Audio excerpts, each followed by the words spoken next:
Hej så. Jeg skal lige tale med dig så snart, at du er færdig med dit kort, ikke også? Ja, kan jeg bede dig om at træde på skridt tilbage? Jeg skal nok lade være at kigge på din kode, men du skal holde hænderne op, hvor jeg kan se det, ikke også? Kan du lige træde nogle skridt tilbage for mig? Nej. Jo, jeg står her og hæver penge. Så må du aflyse din transaktion, ikke også? For vi skal lige tale sammen. Og så kan du hæve penge bagefter. Okay? Hold hænderne frem, hvor jeg kan se dem. Og hvis du er i tvivl om det, så er det for politiet, så skal vi lige tale sammen herovre. Hold hånden op, hvor jeg kan se dem, så bare hold pungen i hånden herovre, okay? Hvorfor? Det har du ikke hjemmel til at påbyde mig? Det har jeg. Hold hånden op foran, så går vi lige hen, så snakker vi om det her hen, når der er fred på.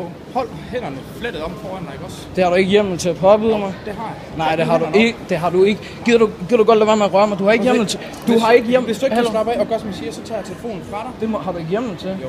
Nu skal du høre her. Vi Nej, går lige her, så snakker vi, ikke også? Må jeg spørge, hvorfor det er, du antaster mig på den måde? Det har du slet ikke hjemmel til. Du bliver sigtet for lov med at sende stoffer, du ikke pligt til at udtale til politiet. Jeg ved godt, du gerne vil filme, men det må jeg godt under en sigtelse. Ja. Må jeg spørge? Nej. Nu skal du gå med mig herind. Jamen, kan du lige lade være Hvis med ikke at du jeg skal kommer nok, med nu, jeg skal nok følge med. så tager jeg dig med derind, ikke også? Må jeg spørge, hvad og så er det den ikke længere. Ja, så nu går du med ned forbi her. Så ligger du kameraet på jorden her, så nu skal jeg til at snakke lidt med dig. Må jeg spørge, hvad det det gider du ikke godt lade være med at afprøve? Gider du ikke godt læg kameraet på jorden? Du har ikke hjemmel til at holde mig med det. Læg kameraet på jorden. Læg kameraet på jorden. Nu skal du komme her. Nu skal du høre, nu skal du høre. Nu skal du høre her. Du skal ikke op i den telefon. Nu skal du der. Du skal ikke hjemmel til at holde mig med det. Du er sigtet for lov med at sælge stoffer. Hold hænderne op i lommen, for du har ikke pligt til at udtale til politiet. Nu skal jeg visitere dig også. Kom der, hvis du mistanke på en jeg skal nok give dig 794. Du har så ikke hjælp til at gøre det her. Du har ikke lov. Nej, hvis ikke du holder munden af mig til at gøre noget godt, så får du selv politiretten nu, vi snakker så. Jeg skal visitere dig nu, og så kan vi snakke om alt det her bagefter. Og det forstår jeg, at du spørger til mistanke på en jævn for retspleje.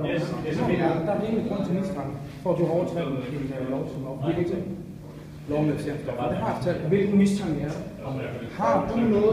Må jeg spørge? Jo, jeg snakker bagefter. Nej, hvis ikke du gør, som jeg siger nu, så må jeg gennemtvinge den her visitation. Det gider det. Jeg meget gerne have, at du hjælper mig med det også. Har du noget på dig på lovlig visitation, og jeg føler mig yderst krænket lige nu? Der er en klageoverledning, og den får du bagefter. Lige nu spørger dig, om du har noget på dig. Jeg spørger, nej, det har jeg ikke. Må jeg spørge, hvad du mistanke på det? Jeg jævnfør ret. Det er din mistænkelige adfærd. Nej, det du gør. Nu begynder jeg at visitere dig, og så vil du hjælpe mig, eller vil du hjælpe mig? Det er et overfald, du laver for mig, det der. Og du har ikke noget på dig, ikke? Nej. Godt. Det er et overfald, du har. Du får en klageoverledning, så snart vi er færdige. Det tager kun længere tid, jo mere du modsætter dig.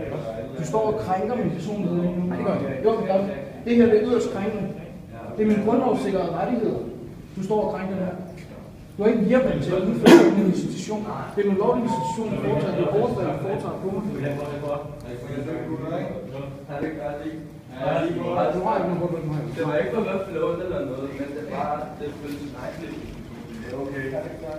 Overfald, du laver på mig uden hjemmel. Du har ingen hjemmel i loven til at foretage den her visitation. Fordi du overholder ikke retsplejelovens regler om gyldig mistankegrundlag. Det er retsplejelovens paragraf 794. Det ved du også godt. Jeg kender godt det. Ja, du har ingen gyldig mistankegrundlag til at udføre den her visitation. Kan jeg få dig til at tage jakken af? Tak for det. Jeg ligger en stille og roligt her. Du behøver ikke lægge nogen telefon. Du skal rejse dig op nu. Og så ligger vi den her, ikke også? Ved siden af din telefon. Og så ligger den siden her.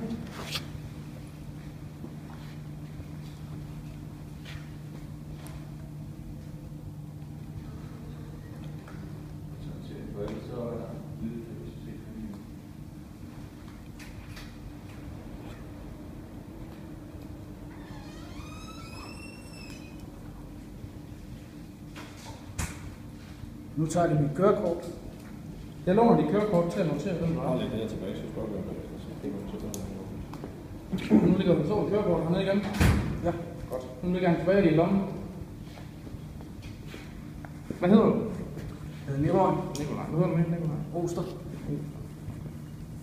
Nikolaj, er det med C eller K? C. L-A-I-J? I. Og Osted, siger du? Oster. Oster. Nu skal du høre, nu lægger jeg dit kamera til, og det gør jeg, fordi det næste, jeg skal, det er en lille smule personligt. Så det er der ikke nogen grund til, at jeg filmer på det kamera. Nu rører han min ben. Det var volden. Nu rører han over i sættet. Hop. Det var lige som en fødselsdag. Med 15 så nu rører han min strømper. Nikolaj, hvor bor du? 32. 2760. Træk lige et lille skridt der. Og så skal du lige Kom med. Vi går bag jer. Så er det mål, ikke?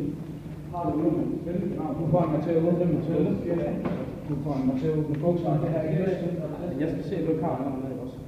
Nu skal du høre det godt. Træk op, kør hånden ned og hold op, så jeg ikke ser det ned når det er.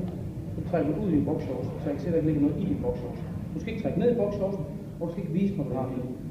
At personen kan læne til det også. Det skal du bare dække. Det gør du nu, så jeg ikke ser, at du ikke har noget nede i boksshorsen.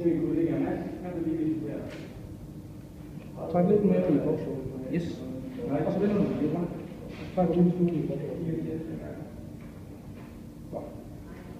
Så er marken hen til den sko først. Så spørger jeg lige med 2760. Mål? Ja. Tak skal du have. Og så må du gerne tage på igen. Det kan jeg ikke nu sko. Har du skoene med? Så må du gerne tage dine sko på igen. Jeg skal lige finde til mål. Må jeg spørge om mistankegrundlag efter retsforhold? Ja, det gør du. Meget gerne. Det er de mistænkte adfærd over på perronen. Mistænkelig adfærd, hvad ligger du i mistænkelig adfærd? Det ligger blandt andet, at når man ser mig, så prøver man at undvige mig og sådan nogle ting. Så Det kan jeg ikke, jeg var på vej hen for det penge. prøv at På nogle nu snakker jeg, det er politiet, der snakker med os, og så skal man høre. Der kommer en klageredning, så snart vi er færdige, og der kan du klage lige så toppen, du har lyst til, og så jeg skal nok forklare dig præcis, hvordan du gør. Okay? Nå, det ved jeg så godt, jeg har gjort før. Derfor får du den alligevel også. Må jeg dømme dit navn? Nej, Nej, jeg har pligt til at og det ved jeg også. Jeg har pligt til at oplyse dit navn.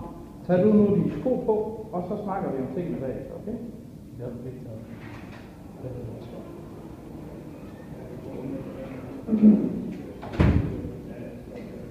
Hvor bor du henne i Sverige? Okay, det er en anden nok. Du ryster meget. Det er da klart, jeg er lige blevet på en rejningsstation, det synes jeg er ret eksploderende. Det synes jeg er en krænkelse på min person. Det er ked af, Specielt når du laver en lovlig visitation. Det her det er altså grundlovssikrede rettigheder, vi snakker om. dine øjne er meget udlignet. Det kan ske i stresset situation. Det kan det bestemt. Jeg mener, det er en rimelig stresset situation, det her, at du lige er nøgenvisiteret. Det føler jeg ret krænkt. Det er så ret i det.